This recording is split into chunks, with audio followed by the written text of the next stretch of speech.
penderita fobia sosial bisa diturunkan kepada anaknya dalam bentuk genetik maupun dalam bentuk pola asuh.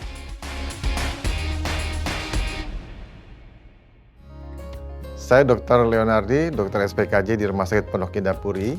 Jadi pola asuh yang keliru dalam bentuk seperti orang tua yang terlalu strict, orang tua yang terlalu disiplin, kemudian orang tua yang juga pencemas, yang perfeksionis, itu bisa membuat anak-anak itu lama-kelamaan menjadi fobia.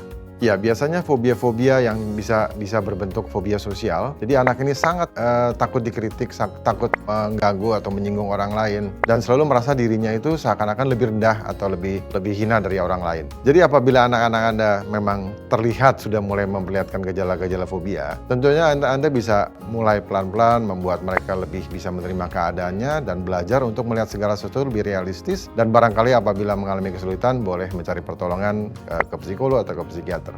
Jadi apabila anak-anak ini sudah mulai ketakutan diejek, takut berbuat salah pada orang lain, takut menyinggung orang lain, takut dihina, orang-orang ini akan sangat terbatas kesempatannya untuk bisa melatih yang kita sebut sebagai keterampilan sosial. Dan ini tentunya akan sangat mengganggu dalam perjalanan hidup, karir, kemungkinan dia untuk berumah tangga, dan bagaimana anak-anak ini nanti suatu ketika juga harus mendidik anak-anaknya. Hal ini tentu akan sangat menjadi penderitaan pada orang yang bersangkutan. Ya, di samping daripada pola asuh yang juga memang mungkin sangat terlalu disiplin, terlalu keras, terlalu kaku, orang tua yang juga cemas dan mungkin saja penderita fobia sosial atau fobia terhadap sesuatu, itu bisa diturunkan kepada anaknya dalam bentuk genetik maupun dalam bentuk suatu proses pola asuh. Misalnya orang tua yang takut pada sesuatu, misalnya takut ketinggian, biasanya orang tua ini juga akan sangat menghindari ketinggian dan mempunyai banyak doktrin-doktrin tentang ketinggian atau keyakinan-keyakinan tentang ketinggian yang membuat anaknya pun akan ikut takut karena merasa ketinggian itu sesuatu yang berbahaya. Jadi bagi anak-anak yang memang rupanya sejak kecil dididik